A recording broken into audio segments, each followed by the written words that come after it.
Welcome to Dare, the show for innovators, entrepreneurs, and startup leaders who dare to shape the future. Your hosts today are Ned Hayes and Cecilia Mariani. Dare is brought to you by Darwaf, the superpower tech team that can make your vision a reality.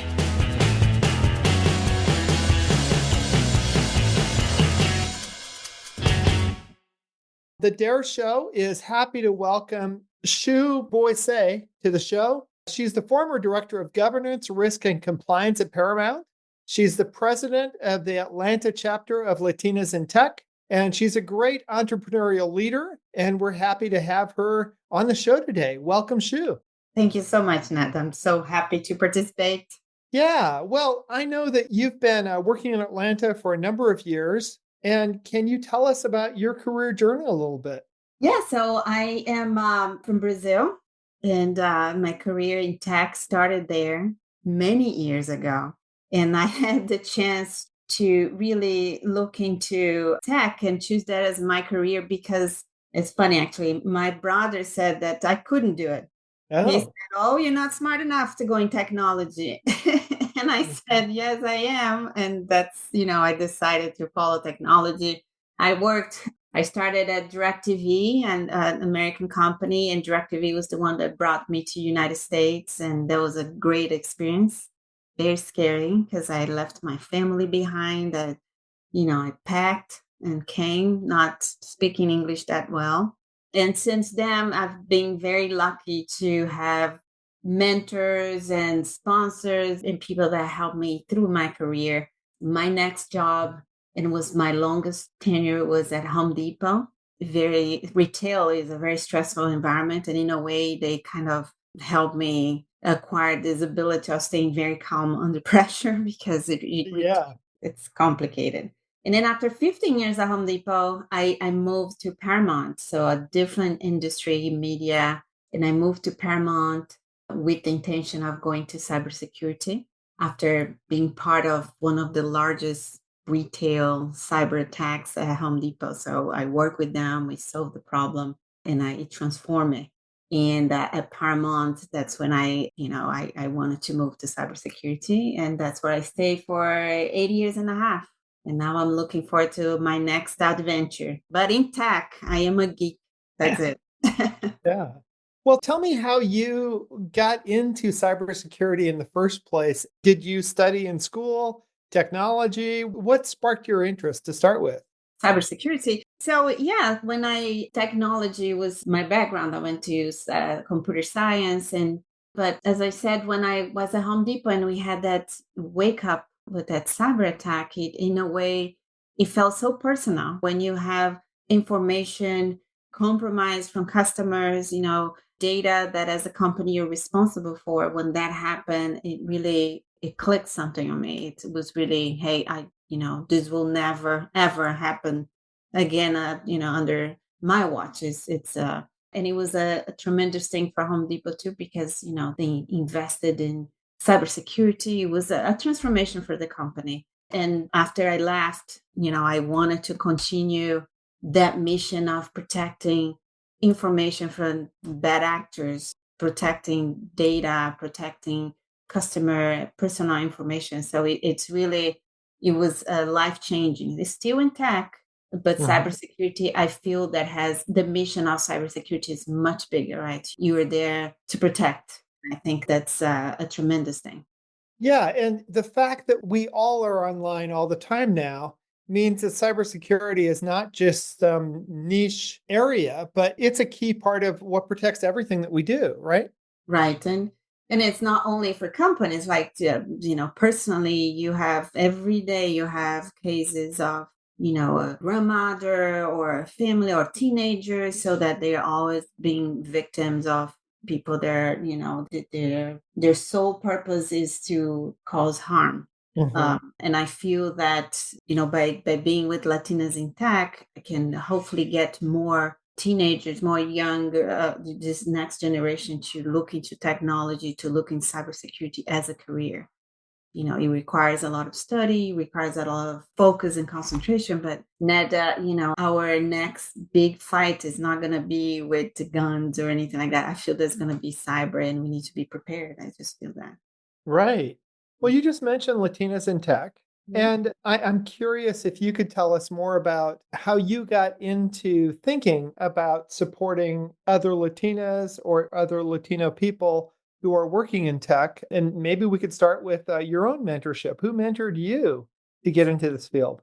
Yeah, so the discussion as a woman, a Latina, there's a lot of cultural aspects that we have to deal with that only when you move to another country, when you go to corporate America, you feel that the qualities that you were raised with, the way you were raised with, it ends up impacting your career.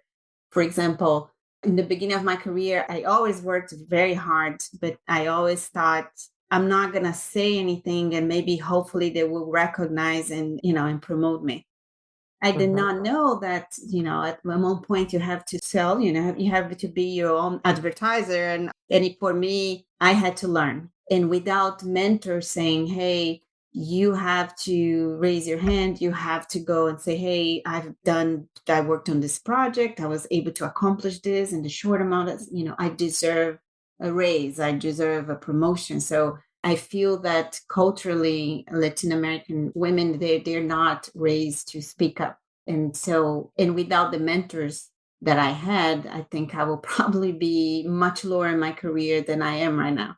And Mm. for me, and it's not funny enough, all the mentors that I had, they're all male. They are the ones that believed in me and said, hey, this is what you're doing, that it's not working for you. Let's tweak that. And without them, I wouldn't be where I am right now. So because of that, when I was introduced to Latinas in Tech and the mission of helping Latinas to grow in their career in technology, to stay in technology is not such an easy area to stay, and really to believe in themselves and grow. This mission is what attracted me to it.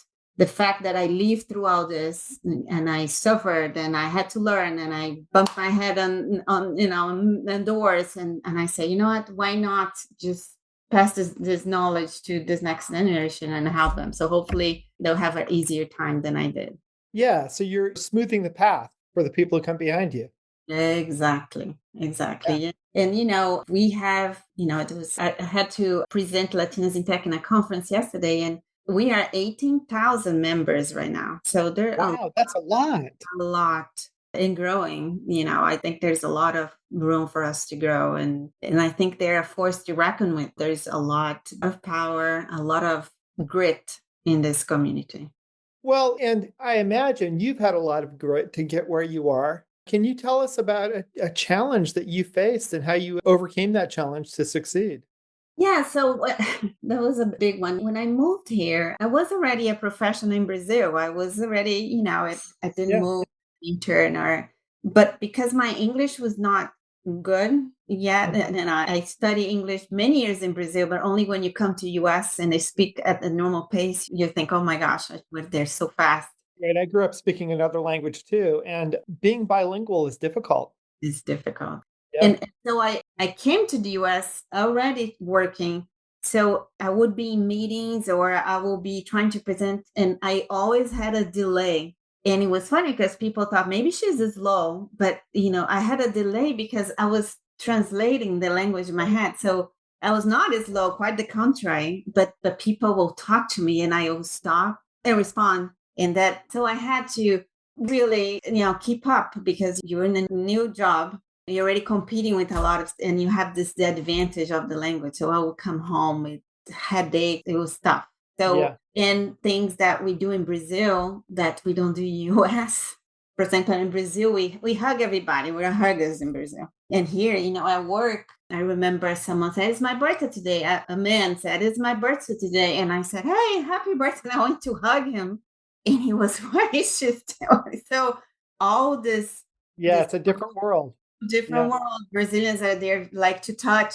They talk to you and they touch your shoulders. There's not something that in US that's not very common, at least not back then. So I had to really adjust, Yeah.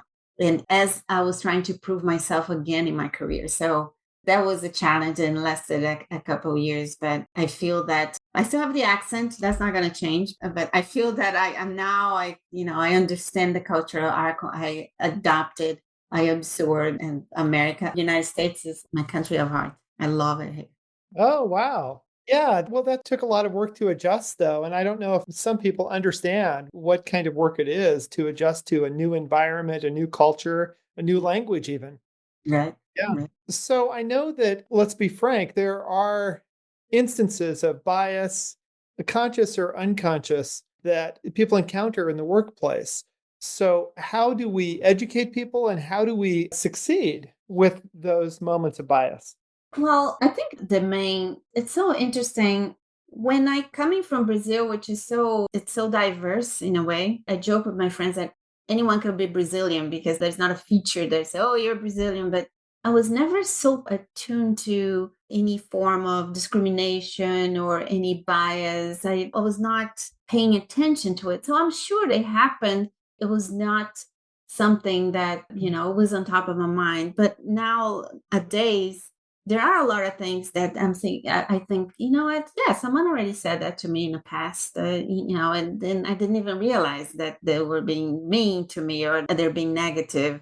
So, and it's not just for women, it's anybody that, maybe they're not conforming to what people understand as the norm, right? And you have to give their chance for them to show their personality just without having any time of preconceived ideas. Mhm, But not, I don't feel that is something that's gonna change so fast. I think people are more aware, mhm. but folks that they have that bias, it's on their DNA. I feel it's not so easy to change, and we just have to keep reminding and saying, "Hey, this is not something you should say." But it's not. I don't see it going away so soon. Yeah. So, how does one grapple with those moments, though? Is there a way of not necessarily confronting, but being able to engage with people who are exhibiting bias and stand up for yourself? And I'm thinking especially of people who are new into the tech industry or might not come from a background or a culture where they are represented. How does one stand up for oneself and be able to make sure that your voice is heard? I think the main thing is not being afraid of speaking up, right? I think that's the biggest change. If someone says something that, it sits on your mind and you go home and, that was, I think in the past we had the tendency, I personally had the tendency of saying, Yeah, oh, that was not nice, but okay, I'm just putting up with that. And gonna leave it. Yeah. yeah, or I'll avoid that person. But I think with all that we have today, the AI areas and all this campaign and what you see mainly in the online and all the lessons that people, I think you shouldn't be afraid of saying, hey, that was not cool. You said that and made me feel like this. So this ability of sitting down with the person and being one-on-one, being frank, is that this new generation, I think they're much better at it than we were. They're much, they're able to speak up. And when they're not happy, they will say. And for me, it's fantastic because, that's how it's supposed to be. That's how you get respect. Right, right, absolutely. So, Latinas in Tech, you said there's 18,000 people who are members, right? Mm. So, tell us more about the organization. What do you do? What types of material or content do you provide to members? How does Latinas in Tech help?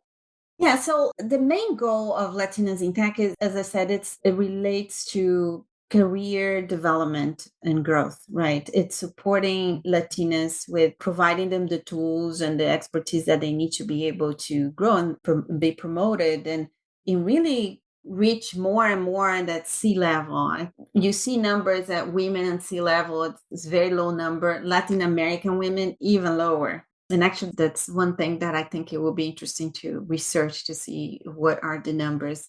So, what we do, we partner with large companies that really they have an internal program or employee resource groups, what they call in a lot of companies, that Mhm. really would want to help us providing not only training. We use a lot of mentors of large companies. We had an event, for example, in Atlanta recently with LinkedIn, where Mhm. they had trainers that came to teach Latinas on how to format their profile on LinkedIn, how to present so how to write their resumes and present themselves in a career if they want to change. So we really rely on those companies to really partner with us and say, hey, not even training, but for example, job positions. They can say, hey, we have these roles, maybe we have members that would like to apply and see if they're a good fit and see. So it's a lot. It's the focus is mentorship,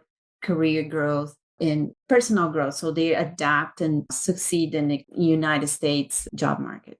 Right. So giving people a leg up and helping them to kind of understand what they're getting into and how to be successful. Right. And we try to really even go to schools where, you have teenagers trying to decide, oh, what should I do in my career? And we Yeah. show in the event yesterday, I had a father that came to me and said, hey, my daughter, she's afraid. She loves tech, but she's afraid because she feels that it's so male oriented and she's going to be mistreated. So she shouldn't go. And I said, oh my gosh, no, just have her talking to us because that's not how it is. That's not how it is at all. And it's, I want her, if I can help one Latina to not quit tech, it's already, I'm a happy person. So he said, can you talk Yeah. to my daughter? And so this generation that is deciding what to do, Yeah. is the one that we are targeting because those are the ones that's gonna, I'm gonna retire. This we need to rely on this next wave and to be able. Right. So I'll ask a really dumb question, which I think I already know the answer to, but it's important for these people to succeed for themselves.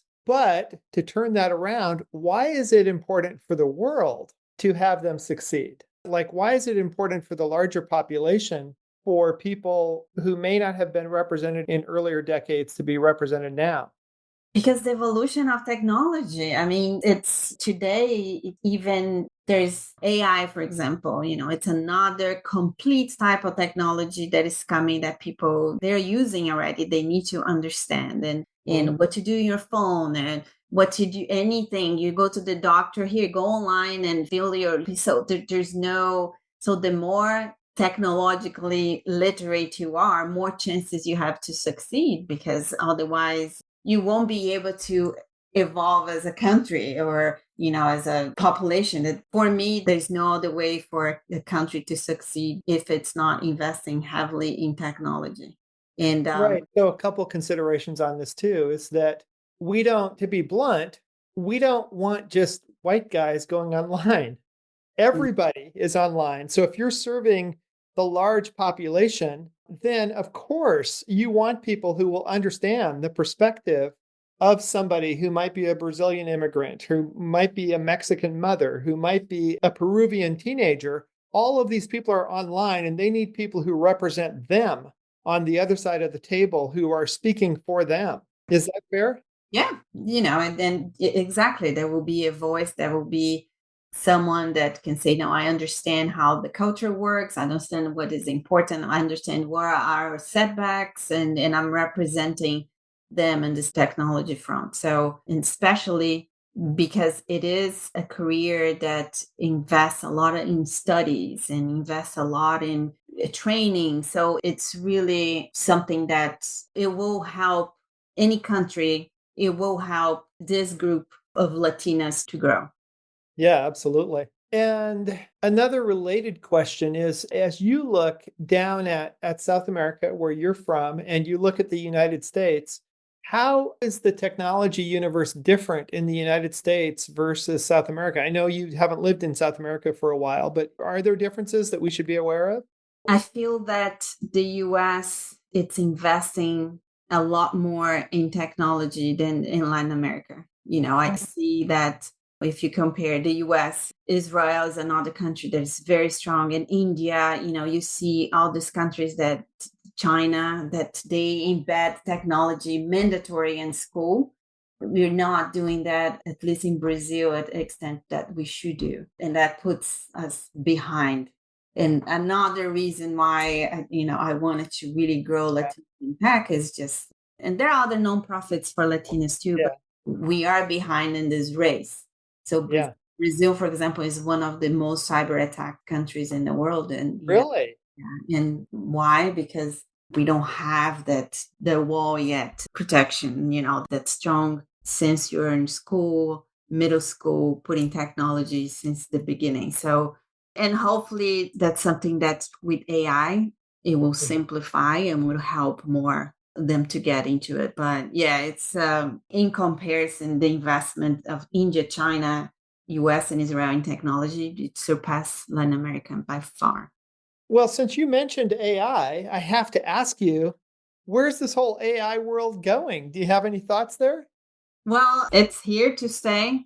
I don't feel that, there's a lot of myth saying they're going to take our jobs away. I think it will help us be more efficient. That's what I believe. There are things that I use it every day. There are things that AI can help us with our line of thought or our creativity that will make it more fun. But it's make no mistake, that's not something that's going away. Quite the contrary, it's going to Right. develop more and more. And, maybe I'll get to see AI transforming to be something to be, turn into robots and sentient. I don't know, but it is amazing what it can do. Yeah, it truly is interesting. Do you have any thoughts about, like you mentioned some random ideas about robots and sentience, but in 5 years, do you have any thoughts about how AI could change the face of cybersecurity? Because that's really your area of expertise, right? Yeah, the same way that the defenders are leveraging AI, the attackers are also leveraging AI. So it's giving us the ability of massage and analyze that large amounts of data in a way more efficient than by just human eyes. Mhm. But there's always the concern that the attackers are also able to simulate phishing, to simulate people's voice, and to be way more sophisticated in the way that they can attack. So it's really gonna keep us in our toes. So companies now are really embracing it, trying to understand and putting governance in place because they know that if they just ignore it and just, oh, let's test it to see, maybe in a year we'll see how things are, it will be too late. There's no, you know, the bad guys are learning too. So yeah, it keeps it's nerve wracking because you know that you don't have time to rest. There's a lot of reading, a lot of every day there's something new. So for me, it's exciting, but it can be stressful too. So yeah, the things they have been doing to attack people are crazy. Yeah, So yeah, it's really amazing what they can do to create an artificial person and make you kind of believe that they're real. the Yep. face and voice, and then it's they are able to capture your presence online and simulate a family member. So I'm Yeah. constantly when my parents, they're 80 and 85, trying to tell them, don't click here, don't respond to this, now don't Right, that might not be a real thing, might not be a real person. It's hard to explain, isn't it? It is hard to explain. Yeah. So, but yeah, that's the world we live in. That there's no way back. And I'm a generation. I got to see the telephones there dial. The TVs, those big TVs they had, and now we have the phone. We have AI. So I think I'm blessed because I saw an evolution that went so fast. It's amazing, Yeah. Well, you've been a leader in this industry and you're based in the Atlanta area. right? So can you tell us more about Atlanta as an up and coming tech hub? I know for a long time it's been San Francisco, Seattle, but Atlanta is really up and coming. Tell us more about the Atlanta scene. Yeah, Atlanta is a nickname of Silicon Valley of the South. There are a lot of companies that are bringing not only the headquarters, but bringing a large base here. And I think it's because the diversity, we have that, I think it's the largest airport. So, strategically, Atlanta is in a place that favors that technology hub. The only thing Atlanta doesn't have yet is like transportation is complicated here. It's not Yeah. as sophisticated as in New York or Chicago. But yeah, in terms of technology, there's not a single large company that doesn't have a base presence here in Atlanta. And it's great because it puts you in a very strategic place in terms of conferences and training, and it happens. So it's Atlanta is a fun place to live in. Oh, that's great to know. Well, what's in the future for you, Shu? Where are you going next? I have so many ideas. One thing in my mind is opening a company. Hmm. I feel that, I've been in the US for a long time. I built this expertise in technology, and this thing about Brazil and Latin America being a little behind it bothers me. So I feel that if I can tap on this community of Latin American women that are in technology, maybe we can create something that can help our own countries and, to catch up. So yeah, I have this in my mind here. Perhaps that's a good time to make this happen. So maybe you interview me later in another capacity. Shu, the Yeah, CEO that would of our company. So it'd be great to see where you go. yeah. Fantastic. So, last question we have is what do you dare to dream? It's a big Um, question. Some people take it as what future do they imagine, or how do you want the world to be? That's another way of thinking about it. I want the world to be, more adapted to technology, more the people to be more aware of cybersecurity. I Hmm. think when people start realizing, understanding impact, understanding the face of an attack, when they're comfortable with that, I think we're going to be in a place that we don't need to have all those large companies, only focus in cybersecurity. It will be culturally in each one's mind. I wish that maybe AI will be the answer, that people feel so comfortable with technology that will be second nature. They will know how to defend themselves. And I think that's in any generation, not only maybe the elderly, teenagers, that people take technology as something that is common, not a foreign thing that nobody understands and nobody cares for. It's a nerdy thing. I think I would love for the future to have technology as a something day to day that is normal. I hope I can see that. Yeah. Well, that's a great vision. Thank you so much for sharing with us today. Appreciate your time. Thank you so much, Ned. I had fun. Okay.